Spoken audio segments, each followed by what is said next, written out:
Good morning and good evening, everyone. Celebrating astrology is a celebration for astrologers, and we welcome everyone who have gathered here to enjoy this two-day conference. We extend sincere gratitude to our speakers and panelists who have agreed to be part of this event and honoring us with their presence. Our esteemed delegates for today include, reading the names in the alphabetical order, Alan Anand, Anthony Lewis, Gary O'Toole, Jolly Nod, Dr. Magesh, Magna Bahad, Patrick Watson, Sharon Knight, and Tanya Daniels. These 9 astrologers enhance this event just as 9 planets adorn the sky and bring meaning and quality to our lives. And special thanks to Ashwin, who is the co-host of this event. It is not an exaggeration to say he is one of the very selfless astrologer I have seen. The origin of Vedic tradition remains unknown, and no one can be identified as its founder. It is believed to have existed for eternity and will continue to do so.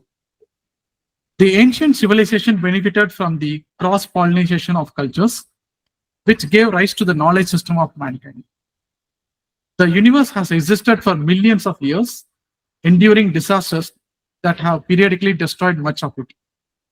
Yet, life has always been flourished again with the knowledge system developed anew. But did they develop independently across various ancient cultures? Or did the cultural unity across the region contribute to this development?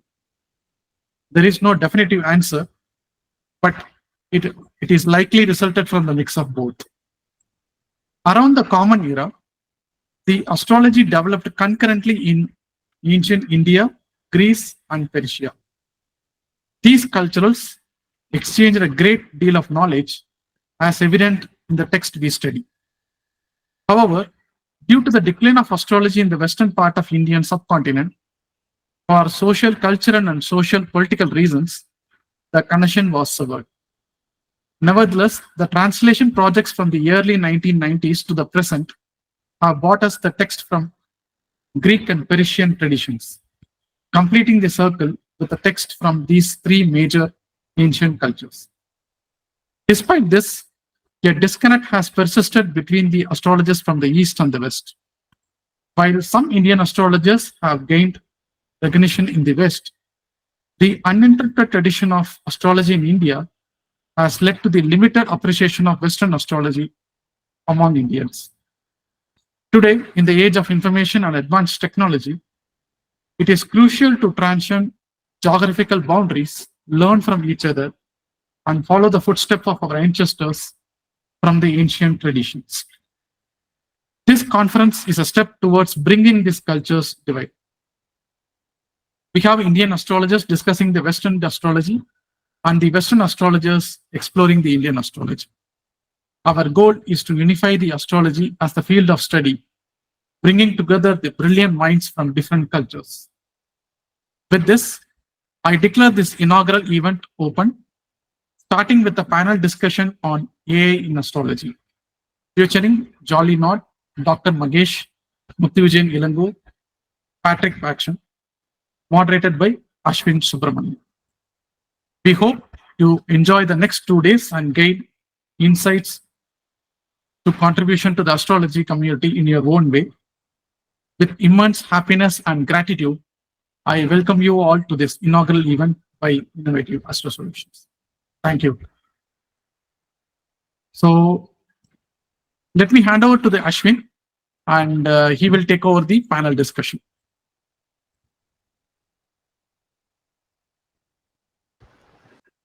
Thank you, sir. It's great to kind of have a very rounding introduction for this event. Let's get started with the panel, but may I request people to kind of try and switch off the video so that everyone can watch the panelists, so that it's easier for everyone to kind of have a connect with the panelists. Thank you so much, everyone, for joining, and we are making our way into the first event of this conference, which is the panel discussion. The topic is going to be artificial intelligence in astrology. So we all know that how astrology has evolved continuously over many centuries across various cultures. Advancing significantly from the days of Valence to Varaha Mihira throughout the 2000 years of history. But the good thing is that we have always remained close to the traditional principles laid out by our ancestors, which has been unshakable. So pioneers of modern astrology, such as Dr. B.V. Raman and K.N. Rao in India, or Robert Hahn, Stephen Forrest, the late Alan Oken, and also our very own Anthony Lewis and Sharon Knight, began their practice without the aid of computers. So imagine what they would have been able to do with computers. So they all had to calculate charts by hand, requiring excellent mathematical skills. And our host, Muthu Vijayan's father, Mr. Annamalai Elango, he's a great astrologer. Also, probably started his practice without any technology, passing his wisdom to the next generation. And as far as I know, he has been practicing astrology for the past 50 years, which is a great feat considering the times that we are living through. So imagine the dedication and precision required to kind of calculate charts with hand. And it stands as a true testament to the depth of their passion, commitment, and also knowledge. So all these people are pioneers who laid the groundwork for the incredible advancements that we benefit from today in the field of astrology. And their journey was one of the most relentless pursuit and also unwavering faith, and which kind of transfers profound insight to the upcoming generation, which is we all. So I think today, as astrologers, as the next generation astrologers, we are very fortunate to kind of access technology that allows us to calculate the charts on our phones. So, it doesn't take meticulous work to cast charts to do a client session, but the real point here is the evolution of astrology and its practice. For instance, primary directions, a popular and a reliable technique in ancient and medieval times, completely fell out of favor during the revival of astrology in the West due to its complex mathematical calculations, because someone who wants to do primary directions really needed to know spherical trigonometry, and without that it's almost impossible. But today astrologers can calculate primary directions using softwares, allowing them to use their astrological skills to accurately time events in a client's life. So this wouldn't be possible without technology. So while our predecessors faced the challenge of practicing astrology without the aid of technology, we as torchbearers of this art face our own set of challenges. Challenges never lets anyone go free. So it is up to us to kind of harness the power of revolutionary thing called artificial intelligence in ways that are both optimal and ethical, which will be the focal point of our discussion today. So with great opportunity always comes potential for misuse, and it is vital that we establish thoughtful guidelines, not necessarily for everyone, but at least for ourselves, to ensure we use artificial intelligence in astrology in a manner that really respects both the tradition and the clients that we serve. So as far as I'm concerned, this evolution is not just about convenience, but it actually represents the fusion of the ancient wisdom with modern innovation. So it's basically kind of a bridge between timeless and the contemporary, enabling us to delve deeper into the astrological techniques with unprecedented clarity. So as we all know that journey of astrology has been fascinating and endless. So as Muthu mentioned in his there's no be it Vedic tradition or Greek tradition, we don't know the person who actually found it. So be it for astrology or be it for any other wisdom tradition, so it's an endless journey. So understanding the impact that technology, particularly artificial intelligence, will have on the field of astrology is worth discussing. and AI's potential to analyze vast amounts of astrological data uh, could lead to various insights we can barely fathom today, uh, really opening some new dimensions in our understanding of the universe and our own place within it. So, to start with this endless discussion on artificial intelligence in astrology, we have four really exceptional astrologers known for their significant contributions to the astrological community. So, I'm pretty sure that their experiences and perspectives promise to kind of help us understand how AI might transform astrology, making this a truly mind blowing exploration of the future of our own ancient practice, which is astrology. So, yeah, I think we just have to kind of briefly introduce our panelists. So the panelists, as Muthu mentioned, we have Dr. Mahesh, Jolly Knott, Patrick Watson, and Muthu Vijayan, Elango. So let me give a small brief introduction about all these four people.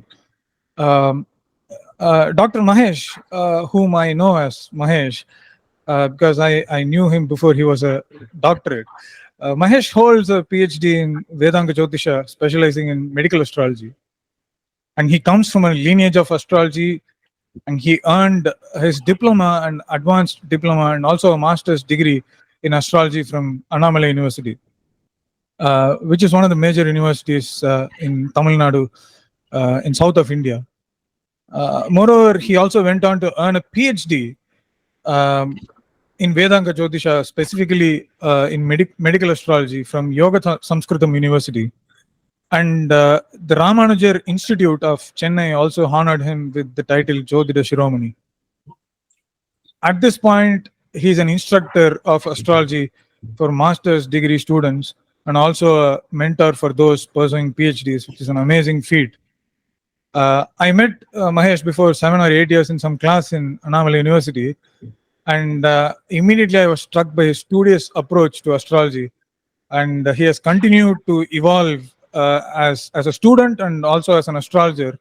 And the result is that he has a PhD today. Welcome, Dr. Mahesh. We are really proud to have you on this platform today. Thank you, Ashwin. Thank you. And our next panelist is Jolly Knott. Jolly is an astrologer, Reiki master, and also the founder of Bodhi Mindful, which is her astrology and consulting business. She began earnest self-study on the subject, like most of us, in the year 2013, and completed formal training with both Chris Brennan and Adam Ellenbaas in the last few years. Jolly seeks to provide a nurturing space for those willing to go deep in furthering their journey of self-understanding, self-development, and growth, which is really beautiful. In addition to being an exceptional astrologer, Jolly is a very, very efficient speaker and communicator. So I personally have attended Jolly's talks, and they're really brilliant. And she has also volunteered to organize the prestigious Astrological Association's annual conference in England for many years. So, and it was a true pleasure to meet her in person in England in October of 2023. And Jolly, we are so delighted to have you here, and thank you so much. Thank you, Ashwin. Patrick Watson, he probably doesn't need introduction in the Western world, but maybe those who don't know in India, Patrick is an astrologer and co-founder of Nichepso and Third House Social. He first began his studies in astrology when he was 15 years old. At 17, he was mentored by astrologers Nick Dagan Best and Chris Brennan, and introduced to Hellenistic astrology at Project Hindsight in 2006. Quite a start. He started his full-time astrology in 2018, offering natal and electional, horary, rectification, and also tutoring services. He is known for his humorous astrological articles, videos, and memes. He has been featured on the Astrology Podcast, ABC News, Fox News, The Wall Street Journal, and The Washington Post. In 2024, he became a co-founder of Themamundi Technologies, an astrology software company developing the astrology software Nichepso and astrological social media platform, which is the Third House Social. So anyone who is an aspiring astrologer should surely consider opening an account in Third House Social, which is a social media website primarily for astrologers. So I think Patrick's work has been very, very influential in the field of traditional astrology. And as he mentioned, his humorous videos, I think Patrick gained popularity on YouTube for his unique delivery long before the platform became crowded with other astrologers. So I think he surely deserves credit for that. His recent live streams with Nick Dagan Best are incredibly insightful as well. And as I mentioned earlier, we are all eagerly anticipating Nechepso. And Patrick, we're really honored to have you here. And so finally, our host, Muthu Vijayan Elango. So Muthu's journey into the world of astrology began under the tutelage of his father, Elango, and has spanned over 2 decades. With a master's degree in engineering, Muthu spent a decade in the corporate sector before transitioning into a full-time career in astrology. Muthu also imparts his extensive knowledge by teaching the fundamentals of Vedic astrology to over 4,500 students on Udemy, which is no joke feat, many of whom have successfully launched their own careers in astrology. So, in my humble view, I think Muthu is one of those rare astrologers in India who pour their heart and soul into advancing the craft. His student, Karthik, one of his students, Karthik, can attest to that fact.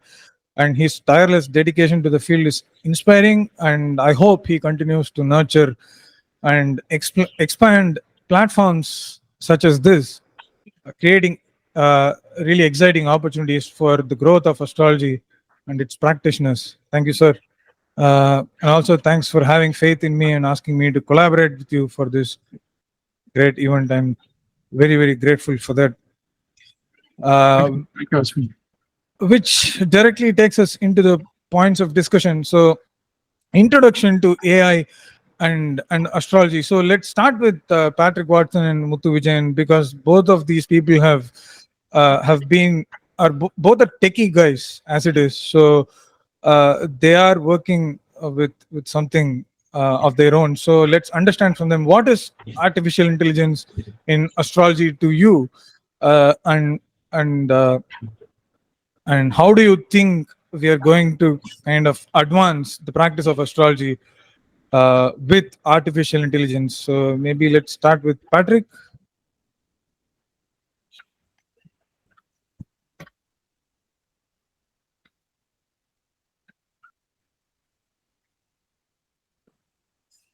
I'm not sure if Patrick is here. Is he mute? Maybe he's having some challenge. Oh, okay.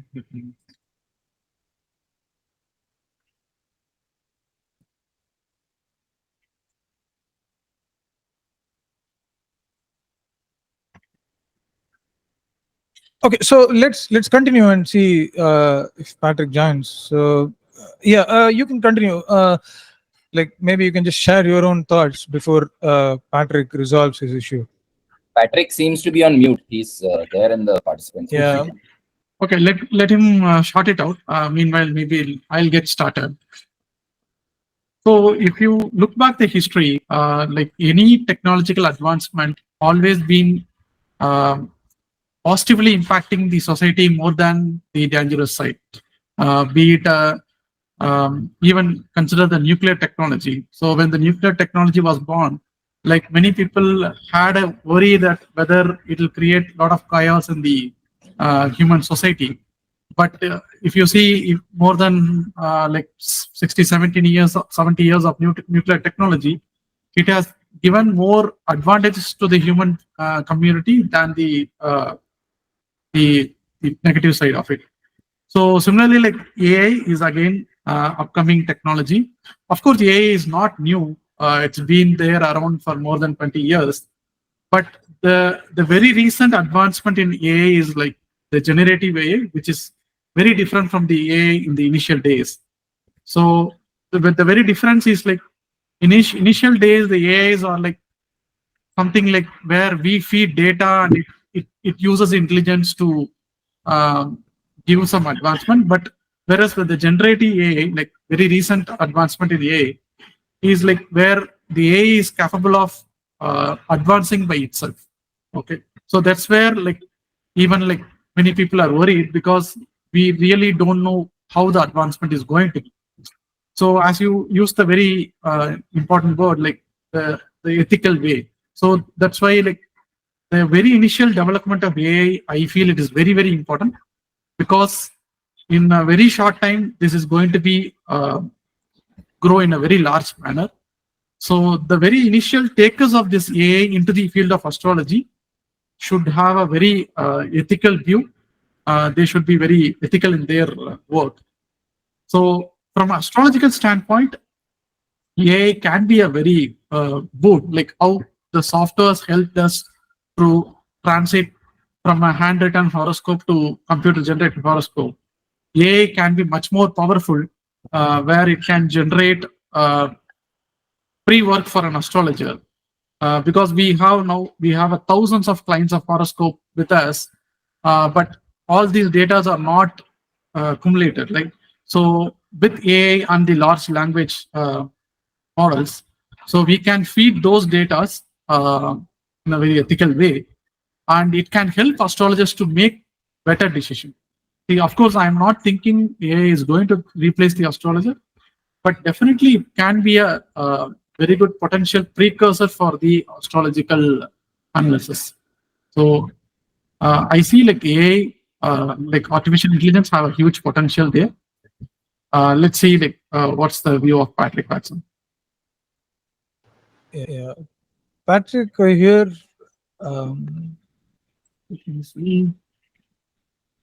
Yeah, maybe Patrick will just come back. Sure. Yeah, so I think he must be facing a challenge in a way. So I also wrote him a note. So let's see. Jolly has something to say. Please, Jolly. Sorry, yeah, thank you. I just wanted to respond to some of the points that Muthu made, because whilst they are absolutely spot on in so many different ways, I think it really does behoove us to define, first and foremost, what do we mean by AI?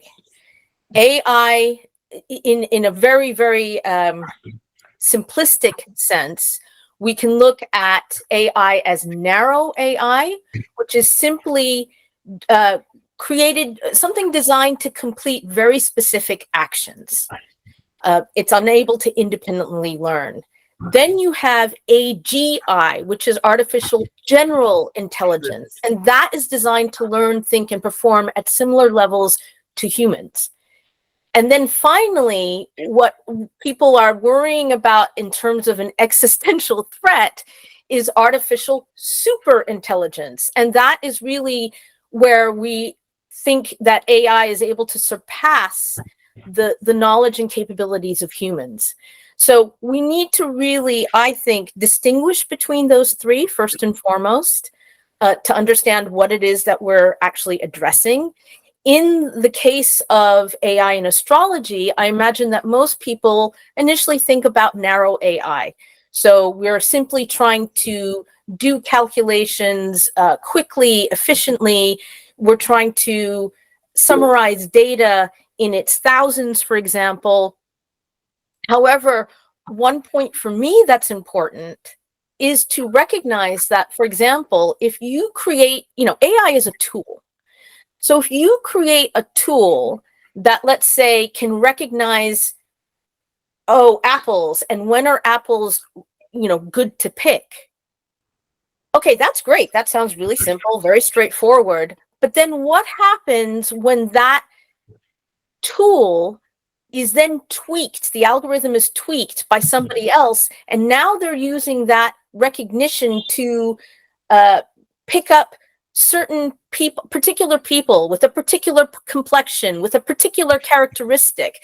Now you're venturing into areas where, there maybe are some real problematic stances or issues that are taken. So for me, it's really interesting because I am in no way saying that we shouldn't be using AI. I really do believe we should be embracing it. However, the two issues that I have is that people who are developing this tool, are they really taking responsibility for it? Because what we've seen so far is I created this tool, but it's not my responsibility what other people do with it. I find that problematic. And number two is this idea that AI, as you mentioned, Ashwin, in the beginning, people like Anthony Lewis and Sharon Knight and other astrologers who were working in the field before computers, there was a lot of friction in building a chart, interpreting a chart, and then connecting with the client. As we move into AI that is getting faster and faster and faster, we are reducing, it's becoming frictionless. That's number one. And when it becomes frictionless, we get a Wall-E scenario where it's, people become apathetic, right? So I think it's really important to answer the question, what is it that humans want? At what point are we willing to give up privacy for convenience? Those are some of the questions I have anyway. Yeah, thanks, Jolly. I think those are very valid, especially I think you're coming from an angle where we need to address the pitfalls or the possible threats that we may have as astrologers, and also to the field of astrology because of AI. Because as you mentioned, in ChatGPT, we don't know who is actually basically feeding the information. So it could be someone who is not proficient in astrology itself. But I think as astrologers, it's important for us to kind of regulate ourselves as to stick to the platforms that are developed by astrologers like Muthu, Vijayan, or Patrick. So I think that is one of the limited kind of limitations that we can have as astrologers at this point. So and I think this discussion is going to kind of evolve and go to that place. But I also wanted to kind of bring Mahesh into this conversation because he has been doing, he has been working with various astrologers and students. So and even Muthu has worked with students. So in terms of delivering the content as an astrologer, and also to kind of prepare contents and to teach people how artificial intelligence is going to help astrologers. So I think before that let's have Tanya and George speak. Tanya, please. Well, I have a question, or let's say I wonder, or I'm asking myself now, with this artificial intelligence, it will be so, or it is already, but it will be more in our business, astrology. It will be so easy to pick up information, any kind of information. And we will just ask a question and we will get the answer. I mean, in the 90s, we didn't even have Wikipedia. When I went to the university, there was no such thing. Yes, I'm so old, but there was just an encyclopedia. We had to look through the books. Now it will be so easy, just a second or less, and to have all the information. But I wonder, how much will future astrologers actually really understand what they are doing? Because one thing is getting all the info and data, and the other thing is to know or to understand where they are coming from or what they are actually meaning. Now, I'm recently teaching a lot of astronomy, and I am seeing how many astrologers have no clue about astronomy, which is actually the basis or the foundation of astrology. So I wonder in the future how much the artificial intelligence will not only give us, but also take away from us, because it is always like that. We receive something, which is great. I'm not against artificial intelligence. I'm using it. But how much will we have to pay for it too? I just wonder if you have given this a thought. Yeah, thanks. That's a great question. And I'll ask Muthu to answer that because he's a techie guy. So he might be able to give a better answer before I move to Mahesh. Sure. Like in the sense, like what when you say like what it will take away, can you give my little bit of example, like what you fear like it will take away? Now, I mean, now we have, or we all, right? We have gone through the process that we had to take the books and read through the books and study and do examples and try things out and to read and read and read and read. But what if we have all this information all at once? We won't read anymore through the books, or many of us won't do that anymore. So we will just get used to have the immediate absorption of knowledge from the web. So are we really understanding what we are doing? Are we really doing the foundational work? Or will we be doing this foundational work? This is what I'm wondering. Now we have so many TikTok astrologers, you know, who are into astrology for what, 2 months, and they claim they are professional astrologers and they are doing business. They are earning money with that. This is now, but how is artificial intelligence bringing more of that? So I wonder about the negative aspects. Okay, I understood. Okay, so as you said, like the very typical problem with AI, like especially the generative AI, right? So it is very good at understanding the human language, especially with the large language models. If you train a particular subject and if you ask to summarize to AI, it will more or less will exactly summarize like a human. So unless when we have a regulation where any bot, whether it is an astrology bot or any other bot, we mentioned that it is the answer is given by bot. In future, it is very difficult to differentiate whether it is given by a bot or given by a real person, because the AI in future is going to be in that kind of perfection. Okay, so with that said, definitely I don't think still the very fundamentals of the astrology is still to be done by the people, because I still see that there will be a lot more regulations are going to come, because already in the US Senate the discussion has been happening, like what are the regulations to be done in the upcoming years to just differentiate between the human content and content given by the AI. Okay, so I still see there is a potential threat, but I don't think that will happen so immediately. And when only in case if the regulations are in place, definitely it won't happen. So the more the like positive side of AI will be more than the negative side is what I believe. Right. So so how can AI replace the human quotient, where a person can actually sit and study an astronomy book like an Almagest or Surya Siddhanta, as opposed to what a chat GPT could give? I think that's the crux of Tanya's question. And I don't want to give my opinion, but Mahesh, can you please kind of pour your thoughts in this? Like, can AI basically replace a human being in reading Surya Siddhanta or Almagest or any other astronomical text for that matter?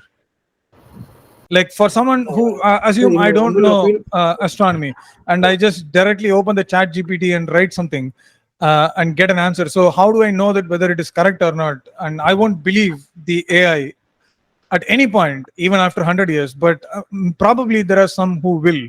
So that is the threat. But I want you to kind of give some of your insights into this. No, definitely, human mind cannot be replaced by AI. That is for sure, actually, because AI is technology based, created by men only, human days only. In my opinion, AI may be replaced by some other technology in the days to come, say 5 years or 10 years.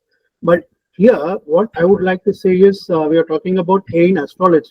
But since I'm very much interested in medical astrology, I would like to put it this way.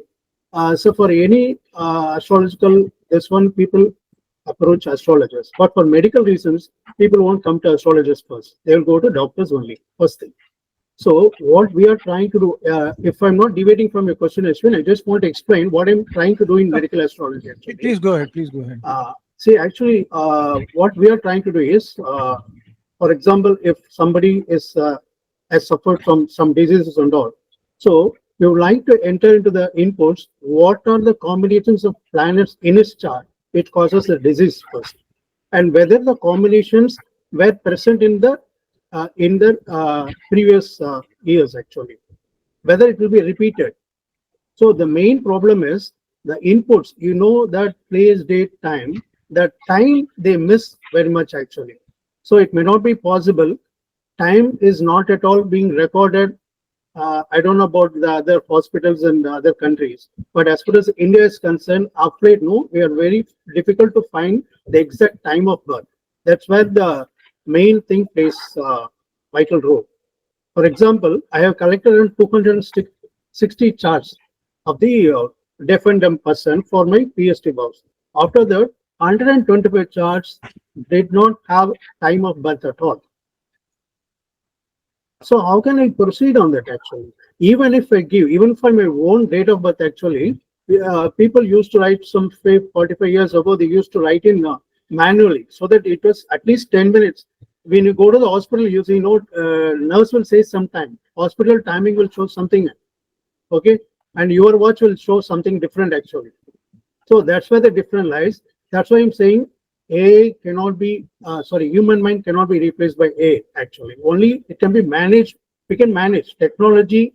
Technology definitely is useful for us only actually. It is no doubt, because had it not been there, we would not be talking like this actually. I would not be talking to Ashwin or Mr. Muthu or Jolly somewhere, sitting somewhere around the globe actually. So technology is most important. This is my answer for that.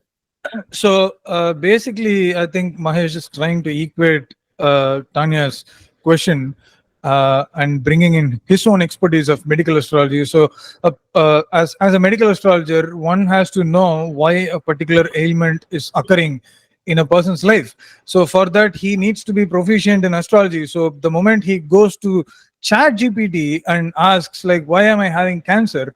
ChatGPT cannot give you an exact answer.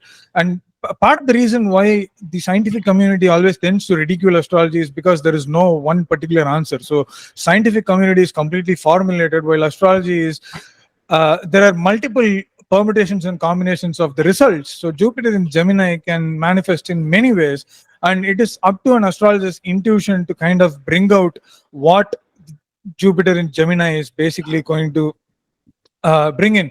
So if I have a verse in Surya Siddhanta, a chat GPT can probably help me break the particular verse, even the English translation, to various pieces and help me form an opinion, but not complete understanding. This is what I feel. But George had a question, so let's go to George before asking Jolly to respond to what Tanya asked. Yeah, hi everyone. So, see, I have a lot of thoughts about what I want to share now. Now, I don't know how I'll kind of bring it out coherently. So, there are some thoughts about Chat GPT and a lot of LLM models. So, if you look at all these LLM models, what's generative AI? Generative AI is basically a model. When you give it kind of a input, it will give you a sequence of words. Yeah. So now, when you look at Chat GPT, and a lot of this development has happened in the US. And if you, nobody mentioned of China, there are many models that are coming out of China, which are these large language models. Okay, so AI will help. So the point is, how are we going to use it? For example, when you say I write to ChatGPT and try to learn astrology, definitely it won't give a very strong answer, because ChatGPT collates all the information of the internet, which may be like a good source or a bad source, and then it kind of gives you a sequence of answers. But what Muthu sir is doing is, like, he's taking that same model and he's training it with astrology data. Okay, so then it becomes a little more refined. Now, whether you use Chat GPT or whether you use any other LLM model, that depends on some choices you make. But I would say AI should be used, because and how you use it also matters. For example, do I use AI to learn? For example, there is so much text and so much knowledge. Now, I cannot grasp it. But if I ask, say, based on these positions of the planet in this signs, what are the possibilities that can happen? That's like ready information that can come to me. So that's like good for learning. But if I say I want to use it for prediction, then how do I use it? Does the LLM models, or have we trained it with outcomes. For example, for all the knowledge in the astrology community, if we know that a certain person, because of these planetary positions, met this outcome, so that's one possibility. If you feed that to this LLM model, next time when you ask a question to that LLM model, it will give you perhaps a more refined answer. So one is the usage of these AI systems, whether it's for learning, so which means that it has to be given the knowledge to kind of give the right output. So that's where my where my thought process is. So I would say that AI should be used. The only thing is whether we can gather all that knowledge and what is the kind of knowledge we can give it. For example, there is Parashara, things. There are so many rishis, Bhrigu, and I'm not even aware of that. From a technology perspective, all this data is given to an LLM, it would definitely be helpful. So these are my thoughts here, and I also feel that when you look at LLMs or all this AI that's coming out, you should not just take these general models. Like ChatGPT cannot definitely give you an answer. It has data, but we have to train it. So these are the thoughts. Okay, thank you so much. Jolly, did you want to kind of respond to that or make a counter argument?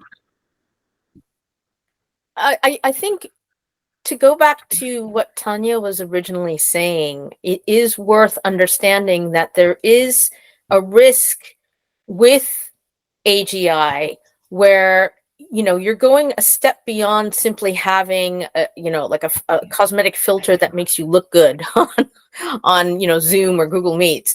You are all of a sudden able to have a chatbot write you a cover letter, or you're using generative art to present as an artist. So what I think, going back to what Tanya was saying, is all of a sudden you can become an artist or you can become a better writer when you are really neither of those things, and that is a concern. That's something that we have to think about, and it's something that how do we balance against, for example, what George was saying, where we have narrow AI and it is giving us the information quickly and efficiently, versus what is being, Tanya's original question, what are we giving up and what are we willing to give up? And I'd like to connect that to actually Pluto in Aquarius, because here we have this planet that is, sorry, I am speaking tropically, by the way, so I want to flag that first and foremost.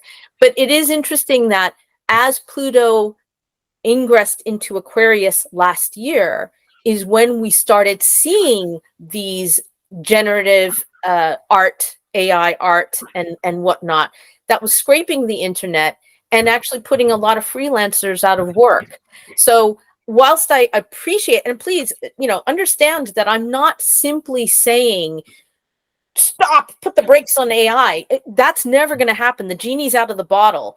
What we do need to do is reach the 99% of people, not anyone here today, but the 99% of people in the world who don't look at the US government asking Gladstone to make an assessment on AI, or who are actually reading, papers and articles. All they're doing is looking at headlines. And so we need to reach those people, and there needs to be education. Ultimately, when we talk about ethics, what are we actually talking about? Because again, this technology is streaming ahead. You're not going to be able to put the brakes on it.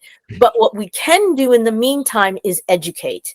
And we have to educate how it's a tool that can be used for good and bad, how we need to manage our own apathy in the face of convenience. So I hope that addresses some of what I think Tanya was asking. That's brilliant. Thanks, Jolly. Before we go to Rajashekar Elango, who has raised his hand, I want to ask Karthik, you mentioned that when we say AI cannot fully replace astrologers, what is it specifically that AI wouldn't or cannot replace that a human astrologer can do? So I think, as Mahesh mentioned, it goes to medical astrology. So I think the intuition part, and in terms of what an astrologer has to see in a chart and communicate to the client, is the direct communication between the direct or indirect between the astrologer and the cosmos. or the divine. So, and without that particular connect or the preliminary studies that a person has to engage himself to be an astrologer, I don't think something like that is possible to just replace, because AI still doesn't have intuition. I think maybe Jolly, did you want to kind of add some points to this, like in terms of just maybe a minute? Why don't you go ahead and let Rajesh Shekhar actually speak, and then Yeah. I'll. Yeah, sure. Yeah, please. Yeah, I just want to share some of the thoughts. I think George made really great points on how you will use the AI for astrology. So I think I want to just expand on that. So basically, first let's understand what capabilities that it provides. Right, what it is doing is like it can digest large amount of data. Like it is currently trained with like all the billions of data in the internet, right? And then it can recognize the patterns and predict what is the next possible world, right? That is the basic foundation that this is capable of, right? So it is not really trained with astrological data. I mean, it is whatever is available in the internet. It is trained, but it is not really grounded with a proper text of astrology, right? So that is where we should start. Like we shouldn't just use the AI as it is, like that ChatGPT model as it is. We have to ground it with all the astrological text. It could be like all the text from like Professor B.B. Raman or like all the great astrologers, right? We have to ground it. Then we will start getting like more better response, right? So that is not what happened. So that is where like this astrologers, next generation astrologers, will jump in and then start using them, right? So that is the first part. We have to ground. Then once we have grounding, then we will able to get better answers. So firstly, I want to say that it's not going to replace day-to-day work of an astrologer, because if you are getting a astrological chart and if you are predicting, you should just do all by yourself. But where it can help is in research and learning, right? So let's say you grounded it with all the data. Now you can ask questions like you can feed in, like you can feed, let's say you feed the complete text of 300 important combinations, right, of written by like B.V. Raman, and then you feed it like thousands of charts, right? So that is not capable by a human, right? Human cannot just look at all the 1,000 charts and see the pattern, right? But you can feed it, and then you will able to ask questions and then see if it is able to like answer some of the things. You have to first validate if it is coming up correctly, right? So then you will fine tune the instructions and everything. So that is one way. So once it starts getting better, then you can treat it like a companion and then try to. So for example, let's say when the AI was when computer was able to play chess, right? So then what you do is like now you don't have to find a real person. You can play with a computer and improve yourself. So let's say you can treat a computer. Let's say you have a model. You feed it with the text and everything. You had like a proper model. Then maybe one way you can use it as like a companion, and then you you bef- you give a chart and then ask questions, and then let's say how it tells, and then you can ask the reasoning, like okay, why did you predict this, and then it will tell the reasoning. So maybe you might have missed a lot of some of the combinations, but it is able to like recognize some of the combinations, right? So that way you can use it as a companion, right? So in my mind, I think it's more of research and learning, and not to really do anything to do with the day-to-day job of an astrologer, right? That's my point that I want to share. Right. Thank you so much. I think it was there were some interesting bits that came from George and Rajshekhar. Like the point is that we need to kind of embrace technology, but on the other hand, Jolly emphasizes the need to be really careful in terms of how we embrace technology. So, for example, I think the most challenging thing that an astrologer needs to um, um, consider is to primarily try to differentiate what is the AI generated data and what is an actual astrologer's data. So Yeah, I think Jolly, you probably had a few more things to say when it came to challenges in terms of what the AI generated data can do. Something that you mentioned in the previous thing led to that. So, how do astrologers? My initial point was that it's always better to throw away Chat GPT or any other bot-oriented platform and stick to actually astrologers developed platforms to kind of deal with all these things. So, for example, I asked Patrick Watson in the live chat when they launched Nechepso that can I find can I find the position of the vernal equinox in 12,500 BC, or maybe and Rajశేఖర్ mentioned about pattern recognition. So, can I have the data of Saturn's planetary position or Rahu's planetary position when the US presidents or important political figures were assassinated? And that is something that we can never find out unless we spend months and months of research. But AI can actually facilitate all those data just within a whisker. So what is your thought about that, Jolly? How do we kind of bridge this gap between the excessive amount of utility that have because of AI and also at the same time addressing the pitfalls? So without getting into the clientele, so maybe can we kind of have a discussion around how we can further the practice of astrology and astrologers using artificial intelligence, without going into the learning part. So obviously it's there are challenges, there are threats for normal people to find out who an actual astrologer is and who is a bot driven astrologer.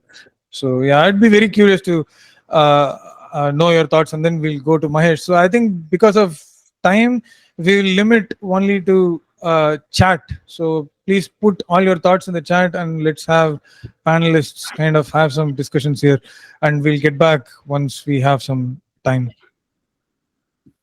Thanks, Ashwin. I think that it's interesting because if we look at, for example, CoStar, they have recently put in a machine. It was previously in Manhattan. It's now in Los Angeles, where people can walk up to it, feed its their birth data into the machine and ask a question. And, often the question will be answered, you should have oatmeal this morning because the moon is opposite Neptune and you need grounding. There's these, I don't want to say fake astrology, but that there is I think an issue with how these tools are being utilized right now. I agree with you that if we are looking at it as, okay, this is astrology based AI and we're grounding into that and we're looking at it in terms of narrow AI, that's all fine and great. But again, education is key here. And I know I'm going off tangent here a little bit, but I certainly was surprised to learn this. With AI, the AI servers consume significant water with data centers using cooling towers and air mechanisms to dissipate the heat. So you're looking at up to 9 liters of water being evaporated per kilowatt of energy used. A single ChatGPT conversation uses about 50 centiliters of water, which is equivalent to 1 plastic bottle. These are things that I want people to think about. I again have no issue when you are describing, for example, with Nechepso, how we can find these brilliant nuggets of astro information, or even see patterns that are really extending, from the past into the future. These are really wonderful things for us to dig into, and the anticipation is huge. But if we're going to ground, as has been mentioned by other people here today, we need to ground into the ecological impact of what is happening. We need to ground into the idea that, again, let's educate people. Going to a CoStar machine in Los Angeles is not the same as going to an astrologer, and already so many people don't understand the difference between the two. So I think that's important to concentrate on. Thanks, Jolly. Muthu, did you want to respond to that? You mean the ecological factors? Or what not Jolly is- surrounding the ecological factors and also the actual discussion itself. See, I agree with what Rajashekar was mentioning, and you also mentioning, right? Like defining the patterns, like finding the patterns. I think that is humanly some things are impossible with huge amount of data, analyzing large number of charts. So I think AI have a huge potential there because as a real-time astrologer itself, like we gain a lot of experience by seeing number of charts and number of patterns, right? So, for example, when I start my career, it may take another 30 to 40 minutes to analyze a chart, but whereas with so many patterns seeing every day, the analysis become very easy. So, for a future astrologers, like understanding these kind of patterns, and AI can give a lot of precursor analysis for the astrologer. So, in that sense, I really see a lot of value there. But really, Jolly also made us some important point, which I am not aware. So, like she was mentioning about the ecological factor, right? Which I never aware, but that is also something to be think about. So, what are the ecological impacts? So, how we can like manage those also in the upcoming ages. Thank you very much. Mahesh, did you want to kind of quickly respond to that before we move on? I totally agree with Jolie. Actually, educating people is a first thing actually, because for example, some 10 or 15 years back, we were not using mobiles. Okay, so now mobiles are used, but you can see from the news reports from daily we have been reading actually, people or children are just getting bogged down by the mobiles actually. Using creatively and using destructively are two different things. So education is a must. That's the main point. I agree with Oli actually. And as Mr. Rajeshekar Elango, I agree with Mr. Rajeshekar Elango's points also. So that's what I want to answer. So see, basically, no. See, AI technology, we cannot go off from the technology, but we have to educate ourselves as well as the people to understand the technology and how to utilize it to a fruitful finding. But astrology is concerned, no prediction, the final prediction should not be based on AI alone. Only the data, we are feeding the data, correct? So the AI is segregating the data and giving back the feedback actually. The ultimate prediction should be of the astrologist department, not of AIs actually. We should rule AI, not AI should rule us. That is my point of view. Thank you so much. Jolly, you had something. Sorry, I was simply agreeing with Mahesh. I think he articulated that beautifully. Thank you. All right. So Saffron had something like, did anyone want to? Saffron says students are already using AI to take their homework and exams. As AI becomes more advanced, it is going to get harder and harder to differentiate between a student's work and that of that taken from a bot. That's very interesting, and it points out to ethics, which we'll come back. But before that, I wanted to kind of touch upon something really important. A common man is also very aware of what AI is doing to different fields, and people who actually reach out to an astrologer also have an idea of what an astrologer might do, or at least think about whether there is an astrologer using AI for their astrological work. So how does the perception of a common audience might turn or change about an astrologer and their practice of astrology? So that is something that I really wanted to talk about. So when I get into a client discussion, so what if a client asks me, Ashwin, did you actually use ChatGPT or some bot to kind of prepare for this session, or you really kind of did it by yourself? So let's start with Mahesh this time. Sorry, can you please repeat the question, Ashwin? Because it was something. So okay, so I was just saying that, like, what happens if an astrologer comes? If a client comes and asks me, "Did you really prepare for this session with ChatGPT or a bot, or did you actually work by yourself?" So the perception of a common audience or a client will radically change in the future about an astrologer or astrology, because there are various apps that are primarily developed as a bot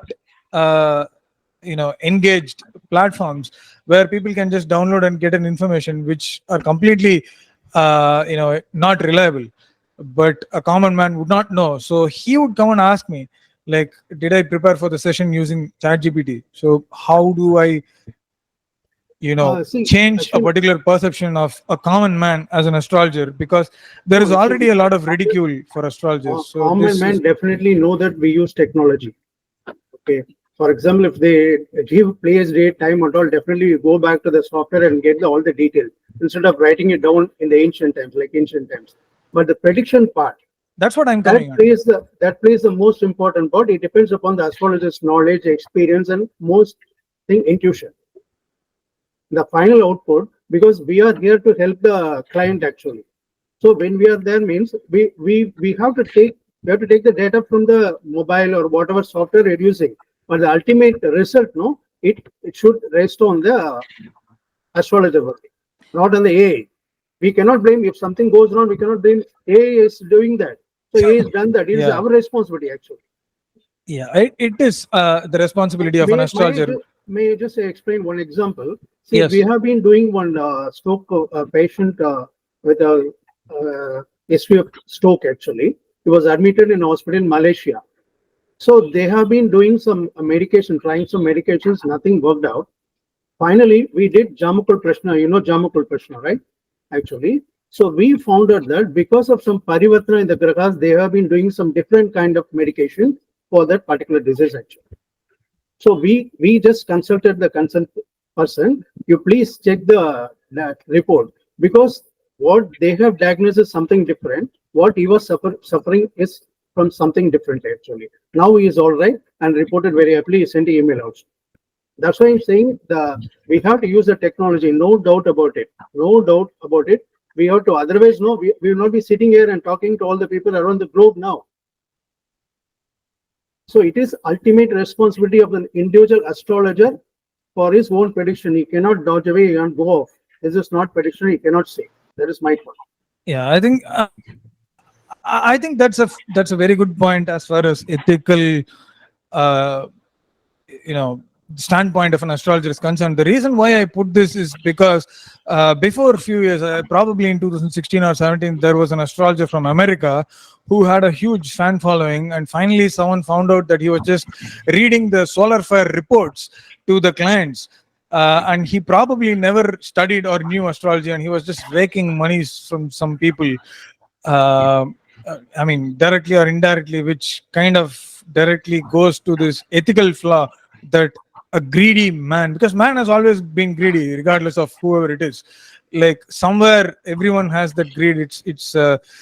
It's always there, and man has been greedy, and that's why we have been having laws and rules since time immemorial, and it's not going to change now. And there are going to be situations where astrologers will be misusing artificial intelligence. There will be more astrologers creating Facebook pages, Twitter accounts, and copying and pasting ChatGPT or any other bot related results on their pages. So this is going to happen, and we are going to kind of we have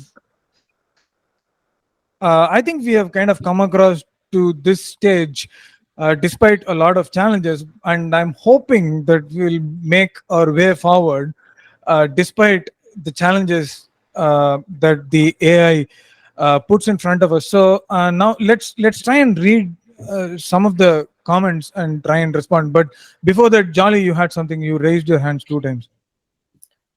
Oh, apologies. I mean, I want to go back to what Mahesh was saying, that, ultimately, just to agree, ultimately AI can never create Beethoven's Fifth Symphony, right? Exactly. It's not going to write, Tolstoy. So there is definitely, from my point of view, this idea of the singularity where AI is able to recursively teach itself and overtakes human intelligence. One thing that I understand anyway from the reading is that if that were to happen, we wouldn't even know what that looks like. We wouldn't be able to tell, and it would happen. So, and if AI in that moment decided, oh, humans are a scourge, it would be over in an instant.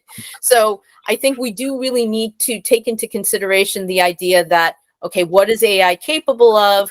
And, for example, the famous paperclip experiment, the philosopher Nick Bostrom had a paperclip experiment where it's like that you have this system that you charge with maximizing the output of paperclips. But if you don't tell it when to stop, then the whole entire universe, including humans, become paperclips, right? So these kind of thought experiments, I think, are really useful in terms of understanding how we interact with the models. That's amazing. Muthu, before we go to the chat, do you want to add something to what Jolly said? Sure. Yes. For this particular aspect, I have a couple of things. Like, first thing is like AI in astrology is not came to that level where it can give a predictions just like a well-equipped astrologer. Okay. Of course, in a few years, probably AI will be in a position where it can write some general predictions, like our general astrological softwares write a prediction. AI can write a little better predictions. Okay, but that is more of a very generic consultation. If somebody wants like a next 1 year of report, 2 years of report with some basic planetary setup, it can easily generate. But when it comes to deeper discussion, deeper client work, how currently we do, I think AI is still not came to that level actually. Because when you do a very deeper client work where the discussion goes for 1 hour, 1.5 hours, where we particularly discuss about the client's current problem and what are the possible future solutions on discussing their chart. So it is very deep discussions where AI can help astrologers for the discussion, but AI itself cannot become a perfect solution for the customer. So I think customers can easily segregate between these two categories. So the category 1 where you have very generic predictions for like a very simple predictions, it can definitely generate a thing. And even the clients can also easily understand like this is generated by AI.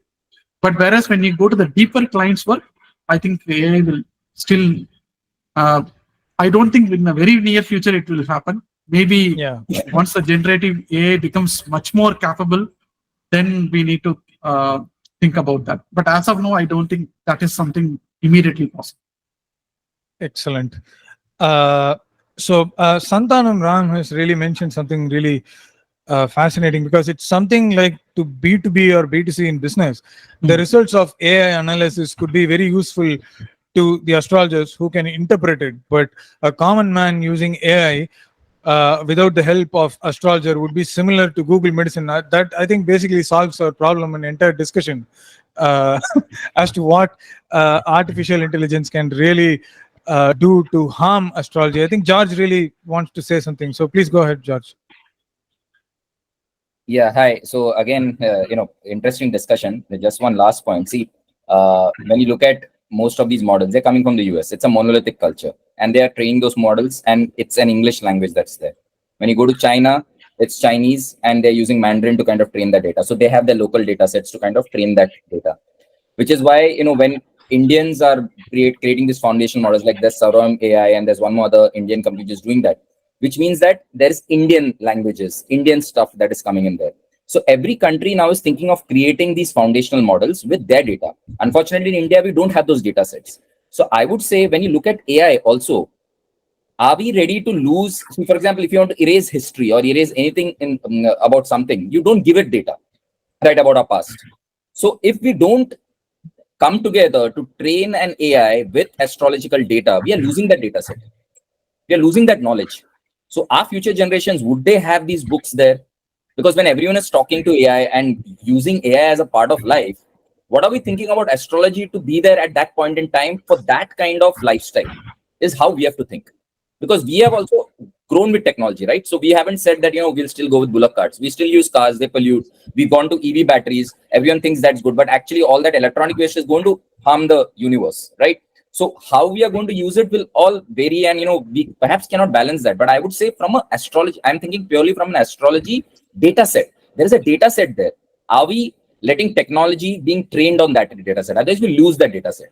So it will be erased. For example, after 50 years, I think if AI is everywhere, we'll not have astrology there. If we don't train AI to be ready for that kind of environment, is what I'm thinking. That's the thought I want to share. Excellent. But I think that again goes back to the platforms developed by astrologers like Muthu or Patrick, which means the chat GPT or any other regular bot medium that we use is basically inefficient of even providing normal information that someone is looking for. So, um, uh, so I just want to kind of go through the charts. Many people educated are not using astrology in daily life. Hence, I'm not sure whether we have mobile app for astrology in Play Store. There are so many applications in Play Store that are bot oriented applications which would give data on a daily basis, and they're trained to give data on a daily basis. So the threat actually starts there. But I want to kind of quickly make the transition into talking about some of the positives and what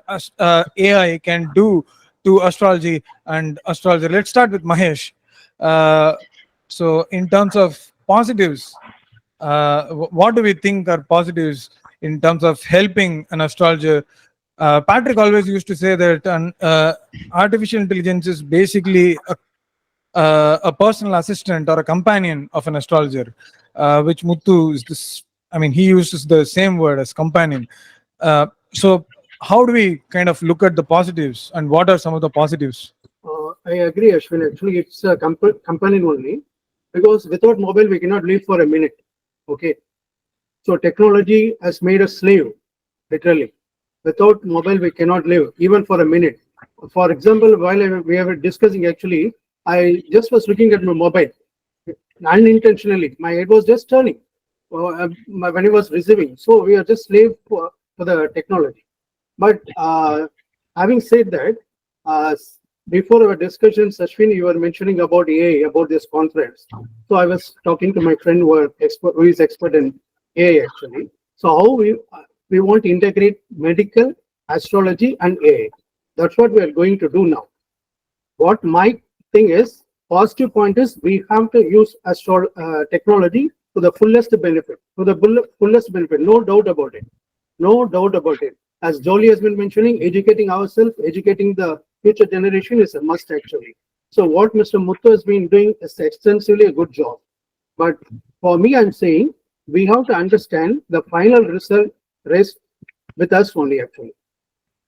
That is the main positive point. AI can be used, but to what extent? In medical astrology, the final prescription, even after so many tests, doctor has to give the prescription, not the machine. Okay, based on the scan test, whatever test doctors are giving, actually, based on only the doctors himself, whether he is a MD or whatever he may be, only based on that only can give medication at all. So technology itself is helping him, the simple doctor, even if MBBS, MD, whoever it may be. Unless until it is a naturopathy or Siddha, that is different story, actually. So definitely it is a positive point. We have to use technology, but to what limit, it depends upon our own intelligence and understanding. Excellent, thanks. Jolly, did you want to kind of, I know you're reading Sharon's note, so if you want to kind of respond to Sharon by bringing in what Mahesh has said, I think it's a nice segue to kind of pass on the torch to Muthu. Thank you. I was just about to respond to Sharon saying 100%. I know for myself when I'm I just didn't want to give you the trouble of typing. Thank you. I appreciate it. I really do believe, look, there's so many different learning styles. Some people are visual, some people are kinetic. There's different ways that people learn. For myself, I agree with Sharon. I tend to learn when I write things out longhand. And it is true that there are certain neurological processes that are fired up in such a way as to help you retain the knowledge. So, I like how Mahesh described AI as a companion. But, ultimately, this is coming down to how do we manage expectations? How do we take the best of what's on offer, but really as a way of adding to what it is that we already know? And again, I think that I know on Twitter X, I saw somebody saying, "Oh, once AI takes off, we won't need astrologers anymore." There are people out there who think that way. There's no use denying that. So, I'm not saying anyone here is, but my point is that. So again, I know I sound like a broken record, but it really comes back down to educating not only ourselves, which is what I think is happening in this discussion. It's so good to have this discussion, and it needs to be replicated all over, really, but also educating the people who are our potential clients. Educating people who are our potential clients, excellent point. So I'll hand this over to Muthu to talk about educating people who are our potential clients, because it goes back to the earlier question that I put in for the panelists, which is how do we kind of maintain the reputation as an astrologer and not let a client think that we're actually stealing data from some artificial intelligence tool and raking some money from them. Okay. So, I'll address the two things. Like one is like companion and making client to aware that, okay, where the astrologer work and what actually AI is doing. Okay. So I feel like the AI can be a very good companion for astrologer, not only for astrological pre-work, but also for the client work. In the sense, like even if you see, like most popular astrologers use personal assistant, right? To manage their appointments, even to prepare some pre-work for the astrologers, right? But most of the personal assistants may not be astrologically trained, right? But when AI is in place, like it can work in either way. Like, for example, for an astrologer, AI can do certain pre-work before the astrologer do the real client work. For example, if I do a consultation today, like what are the things I need before taking that consultation? Okay, I need certain data for the clients, what are their past events, and what is their current concern, and some astrological aspects for my analysis. From a client perspective, when clients reaches an astrologer, right, he or she need to give certain information before the discussion, like what they wanted to concern, like what are the concerns they wanted to check with the astrologers, like what is their current problem, and they need to tell all these things, right? So instead of doing all these things in one astrological sitting, AI can be a bridge between the astrologer as well as the client. So it can, because the very best capability of AI is it can act like a human, right? So it can even act like a human. So it can do the pre-work for the astrologer from the client side also, like getting the details, like what is its real concern, what they wanted to discuss, what is the critical decision the person is wanted to take after this astrology consultation. And it should stop at a point saying that, okay, I understood all these things. Now I will hand over to the astrologer and he will take care from it. So there should be a clear distinction that AI is conversing in the first step, and it should clearly say that, okay, from here, I am transferring to the astrologer.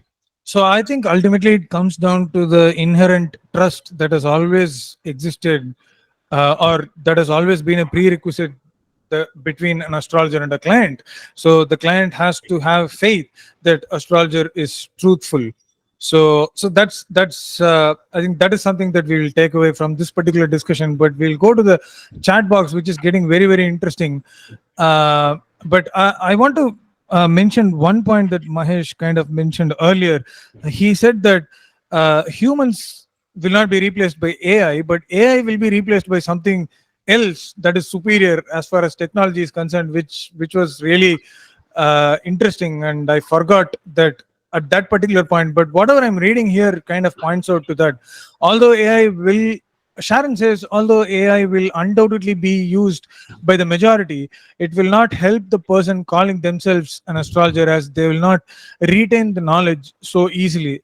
By holding a book or writing things down longhand, many neurological processes are fired up by using the muscles in the hands, arms, and body. This forms a circuit that the memory can retrieve, but by just using a keyboard, it is not the same memory recall. So although many people will recall themselves an astrologer, whoops, they will not have recall in an on the spot situation. I'm not able to read clearly, but I think Sharon makes a very good point in terms of kind of concluding that an astrologer, a human astrologer, will not be replaced by a bot. Jay Rao says, in the age where we are so hooked to mobiles and losing our social lives, it is good to ensure there are enough guardrails to help counsel people to overcome their solitude. AI in astrology should be trained to be a counselor than just predictive engine. I think again it's very, but this is just my personal perception, which is bringing in another topic like how can AI be a counselor? Because as far as counseling is concerned, I think there needs to be a human quotient, and because it directly goes to empathy and maybe some other humanistic traits as well. So, Jolly, did you want to talk about this, like how in terms of counseling? So, can AI counsel, if not actually give some predictions? Can AI provide counsel to a client? I personally, Maybe a psychological astrology kind of a thing, like Saturn in the first house, please counsel me. I feel like that is a very dangerous place to go, because when we are looking at, again, a AI astrological chatbot, we are imbuing it with, decades of science fiction and imagination as to what AI and cybernetics and all of that is. One of my favorite TV shows is Star Trek, and I love Data in the Next Generation. But this idea that you're going to look at this answer that the chat bot gives you and immediately ascribe, well, it's rational, right? It's filtering out all the irrational stuff. It's on point. I do worry that people will see whatever AI generates in the astrology setting as being a counseling thing, but then not know themselves when to stop, not know themselves when to take it with a grain of salt. One of the articles I posted in the chat from, I think it was The Atlantic, was basically speaking about how people might develop a dependence, like this idea of a magic 8-ball. I'm just going to keep asking questions, and if I don't like the answer, I'll come back the next day and ask it again and hopefully get a different answer.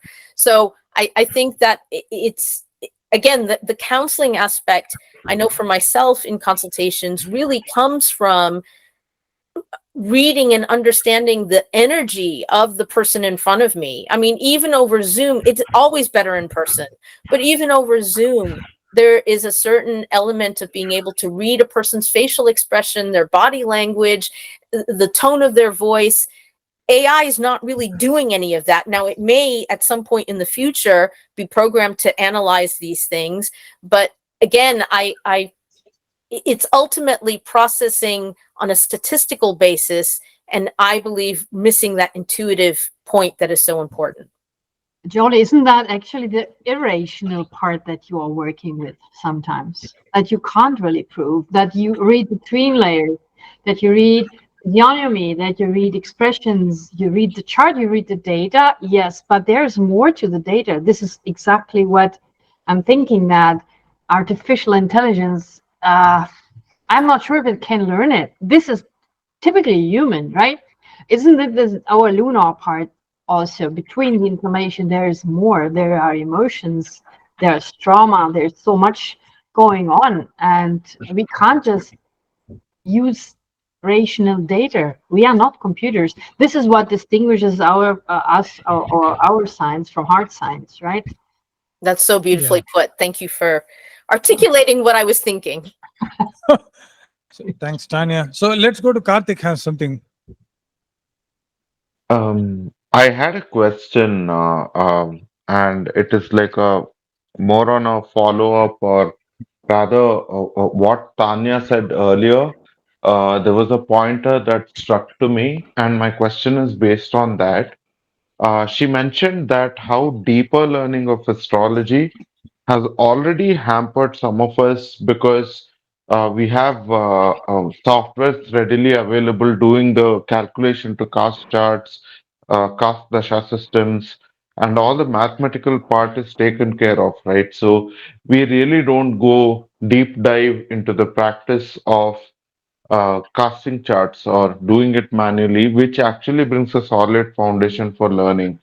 So now, when that's already the case, I also see that not only with AI, but with technology at large spreading and with the social media and the Instagrams, there are a lot of people who are putting out courses for, say, 99 rupees. The ad goes like this: 99 rupees, become an astrologer, make money. Okay, so this is a learning model, and 99 rupees is like $1, and nobody can, we know for sure, become really good astrologers within 2 hours. So, this kind of um, my question to all the experienced astrologers, especially somebody who has, analyzed practical horoscopes, which about 2 or 3 thousand horoscopes are required to be analyzed before you actually get the real hang of the practicality behind all this. So, isn't this a concern in terms of producing not very great astrologers in the future who are, some people just may not even be interested in the subject, but they deep dive into this just because they see somebody else making a living out of it. So how do experienced astrologers on the panel look at this, and what is the probable solution to this, or any thoughts on this? What Yeah. Yeah. Thanks, Karthik. I'll put this to Mahesh.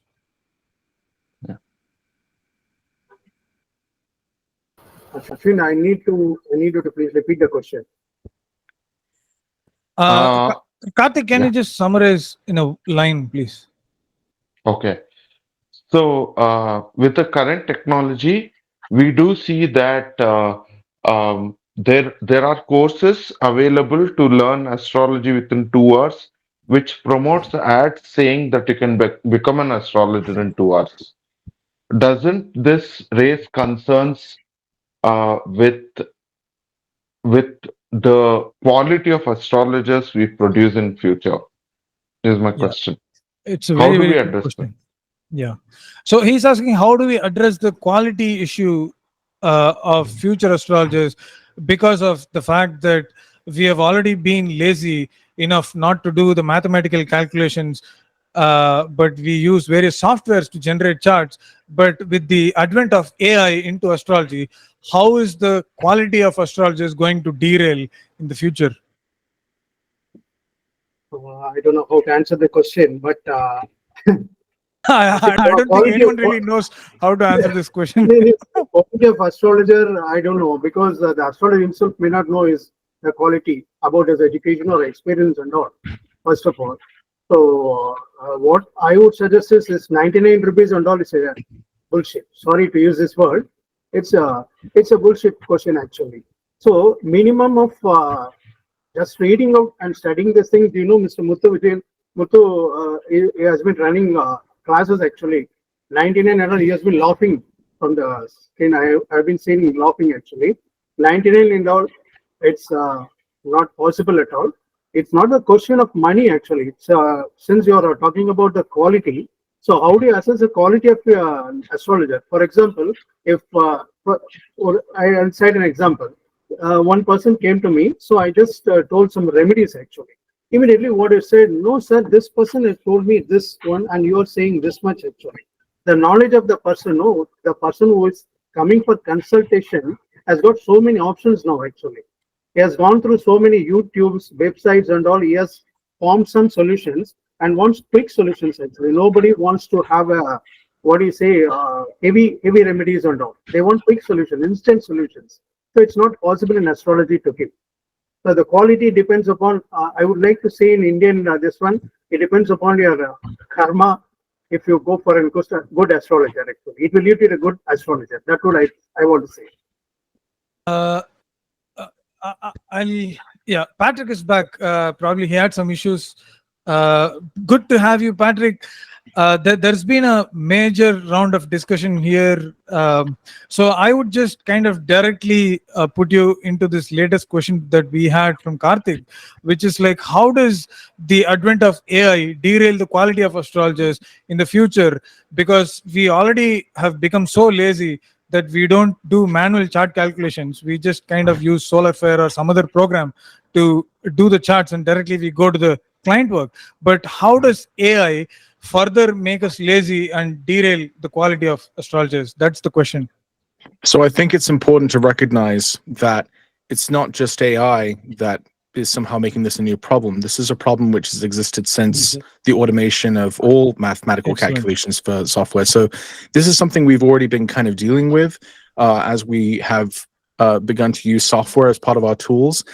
But I think, and so it's possible that AI could accelerate the access to astrological knowledge by bringing down those initial barriers. But I do think it is important for professional astrologers to meet a certain objective or external standard of knowledge to be able to say that not only do they understand the interpretive dimensions of astrology, but also its mathematical component. Astrologers, even ancient, the original way that astrologers were referred to in ancient Greece refers to them as being like mathematicians. Now, I'm not saying everyone needs to be a mathematician to do astrology, but there is a certain dimension to which our craft is astronomical and deals with certain mathematical facts that all astrologers should be somewhat aware of.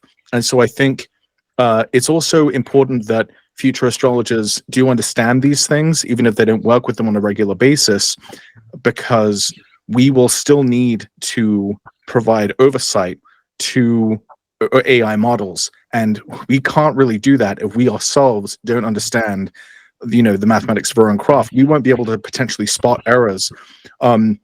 So I think that if anything, AI makes the need for certification that much more pressing than it already is, and so I think it's a good thing. For example, like the National Geocosmic Research Council, the NCGR, pardon me. I think it's very good that they require you to be able to do natal chart calculations. It's not obviously something you need to do every day, but you should know, in theory, how it's done and how to do it. And I still think that is a valuable part of completing your education in astrology, is not just learning the interpretive dimensions of it, but also the mathematical foundation of it. And so I think AI just makes a problem that already exists that much more urgent and makes the solution to it, certification, that much more important. That really gives me hope. But Patrick, I also want to kind of have your insight into another earlier discussion that we had, which kind of consumed a lot of our time.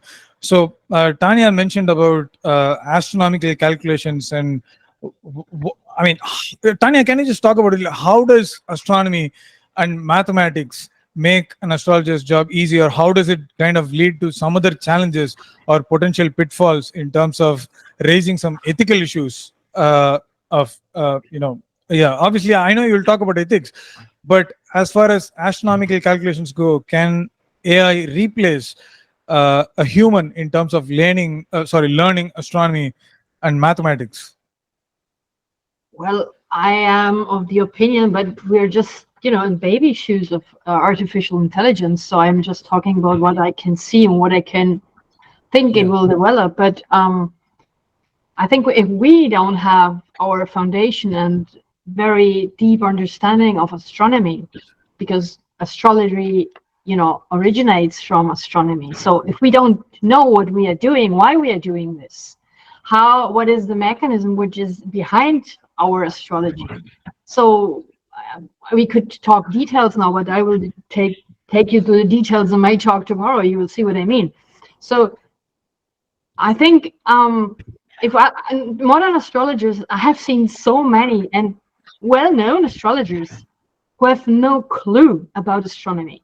So they don't even know that the path of the sun through the seasons is all about declination. So that the sun's journey through from the equinox to the solstice is about declination. And that I have no clue what this actually means. So anyway, all these things, basic things actually, many astrologers do not know about them, and this is now. But what is when we can just raise a hand and ask questions and we get all the answers, but we haven't worked through it? What Jolie said, we have to write it up or take notes or repeat it, work with charts and understand it, because it's not just understanding it, getting the information out of it. Because I can ask, well, what we have now, like ask Wikipedia or whatever, but it doesn't give me the understanding. I can read the news, but I won't understand it. So if I don't understand it, how it actually really works, how can I do chart work? How can I really tell people? So this is what I think. So I totally agree with Patrick that we need certifications, that we need to certify that people do have done the job, have gone through the learning, and then they are able to use artificial intelligence to bring them to a higher level, to take more information, to develop more, to use it actually. But I'm very afraid that many newbie astrologers or wannabe astrologers just take the information and tell people they know, and they just copy from intelligence. So, which brings me back to ethics. Patrick, before you go, we still have 11 minutes, but let's just rush in and leave the last 1 minute for closing. So yeah, just want to kind of Yeah, you can go ahead. What I was going to say is to Tanya's point, I think that the vertical dimension is probably the most neglected dimension of the sky.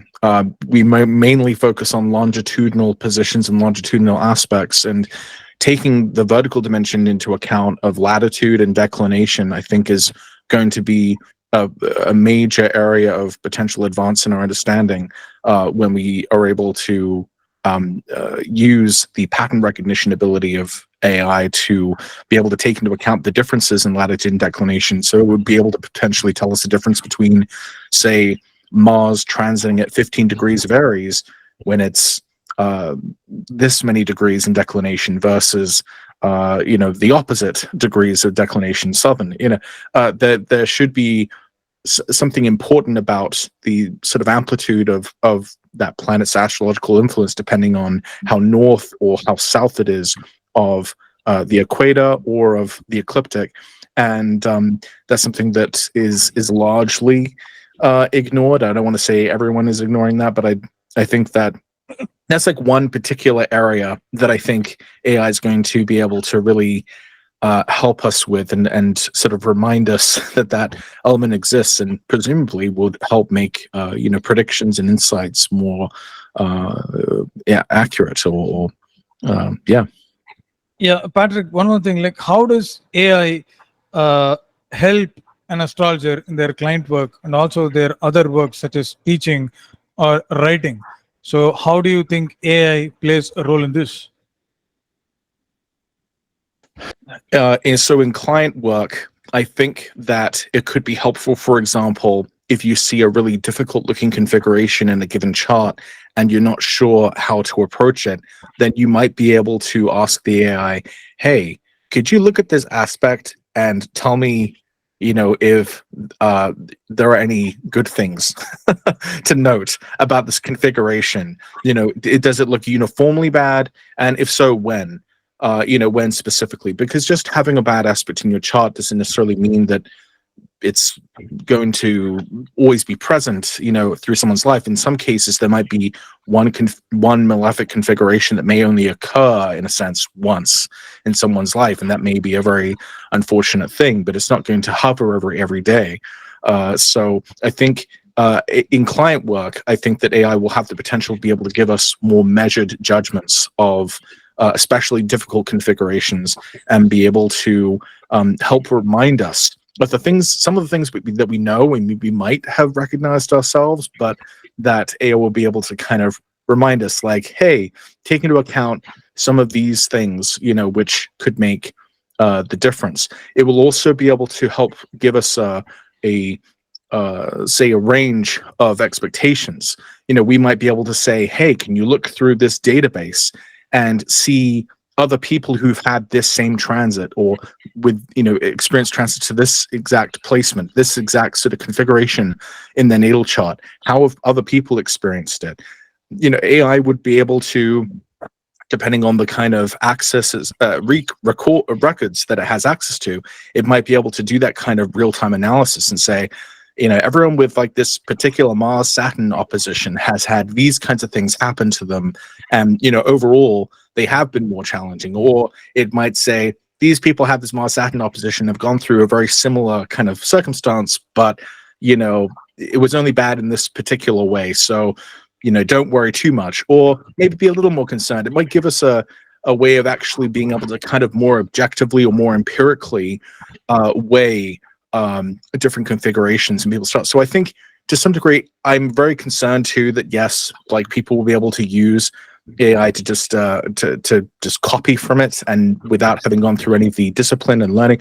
But I would say that I think it will be easier to tell who has done that, because only an astrologer knows what kind of advanced questions to ask the AI to be able to get advanced information back. Someone who, for example, is only using signs and houses, really basic things, they're going to get some basic outputs back. But someone who is engaging with astrology on a much deeper level will be taking into account multiple levels of dignities, multiple conditions of sect, of visibility.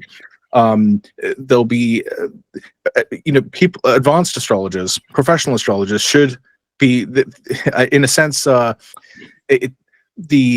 topic is too complex and complicated beyond a certain level for someone for a neophyte, a novice, to even understand or know what to ask and what kind of inputs they want back. So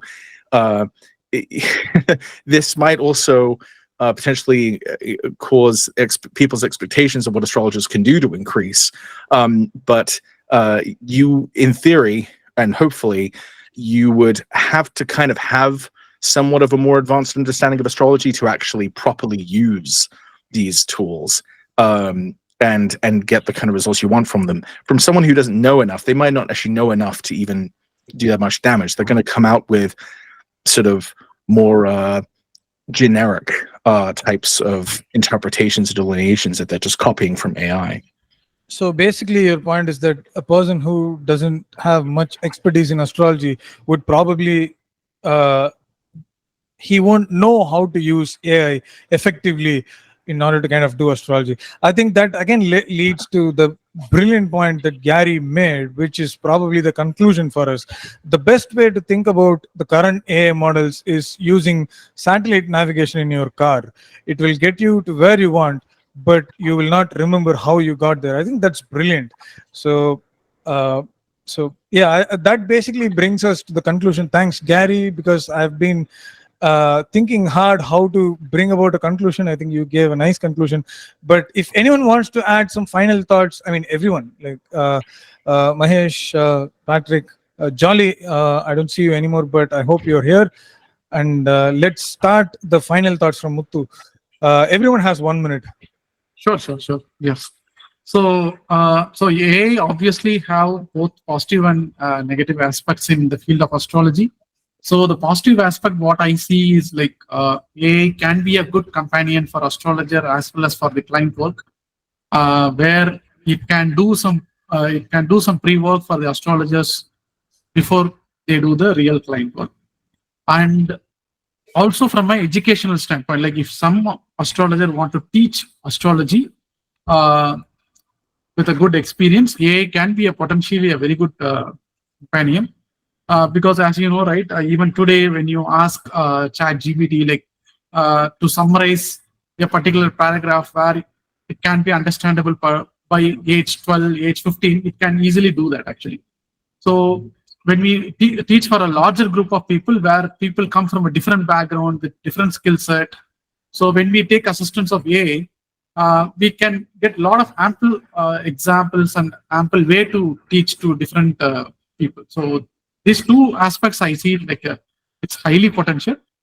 But on the downside, obviously, like any technology, when it comes, obviously some people will take it and use it in the wrong way. Like it is not the problem of AI itself, but it's a general problem where Patrick said, right?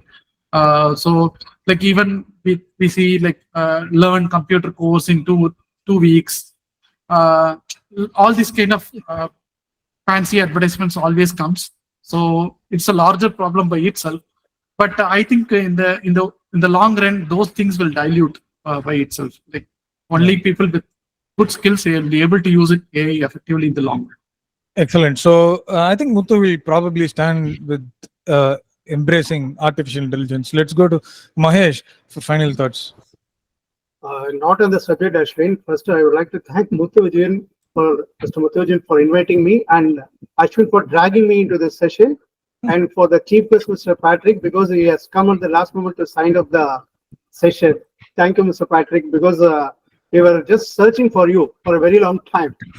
Yeah. Okay, it has been a wonderful experience, and Jolie, and thank you, everybody. Nothing to say on the subject again. Thank you. Yeah. Thanks very much, Jolly.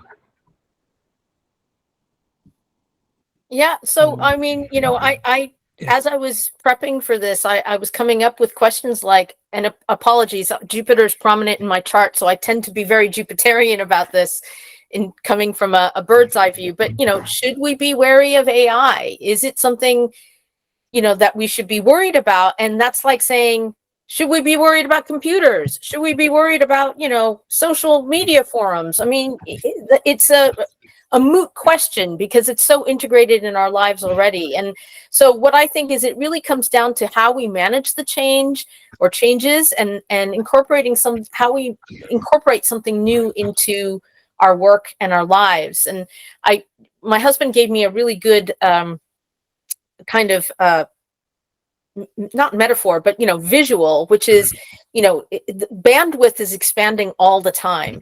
It's like the pipe is getting bigger, so it's not something that can necessarily be controlled.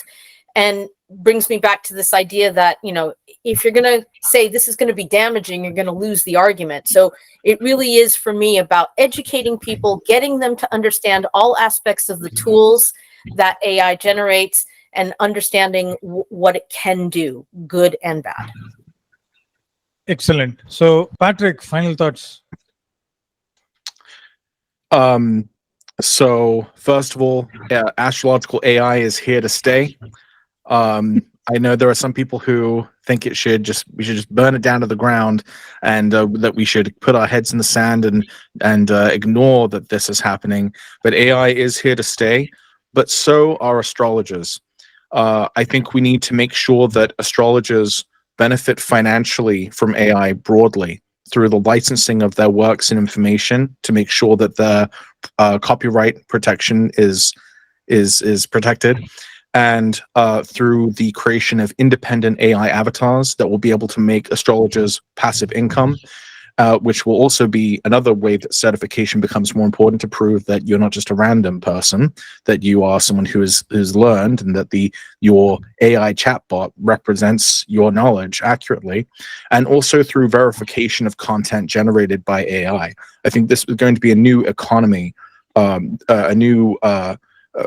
new ways of making money for astrologers. And the reason I'm thinking about this as well is because obviously another big fear that people have is that their jobs will disappear, and it is possible that there will be a grand reshuffling. But I think that AI will be able to help astrologers with existing works and with original works, and anyone who really wants to take advantage of it. I think there will be new ways of monetizing astrological knowledge.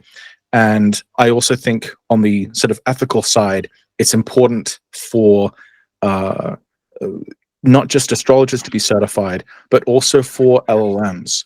Astrological LLMs should probably themselves reach a benchmark which is established by a kind of industry-wide metric of reaching a standard of ethical adherence and of technological and mathematical proficiency, and I think that having that kind of standard would prevent suboptimal astrological LLMs and venture capitalists who might just be out to make a buck, as opposed to astrologers who are using these tools sincerely to advance astrological knowledge from being able to harm the public. So it's no doubt that AI poses some significant challenges for our field generally, but I think we can't avoid it. And if we can't avoid it, then we should at least be the ones taking charge of it and making sure that it serves astrologers and serves humanity, rather than taking advantage of it or harming the profession and the study and, of course, the public. Excellent. Thank you so much. Thank you so much, Patrick. That was Wonderful sign-off. yeah. You saved me a minute by not having to conclude, so you did excellent. So thank you so much, Patrick, Watson, Jolly Knot, Mahesh, and Muthu Vijayan for being here, and also thanks very much for everyone who joined as part of the chat and also opened the videos. There were some really great discussion points, and as I mentioned earlier, this is a never-ending discussion. And the cat on the wall situation of whether we are embracing artificial intelligence is always going to be there. But I've already fallen into the world of embracing AI. So because, as Patrick mentioned, it's not going to go anywhere, and astrology is also not going to go anywhere, and so are astrologers. So thank you so much, everyone, again, and see you all soon in another 10 minutes for the talk by Meghna Bhagat on Saturn and Neptune. Thanks, everyone.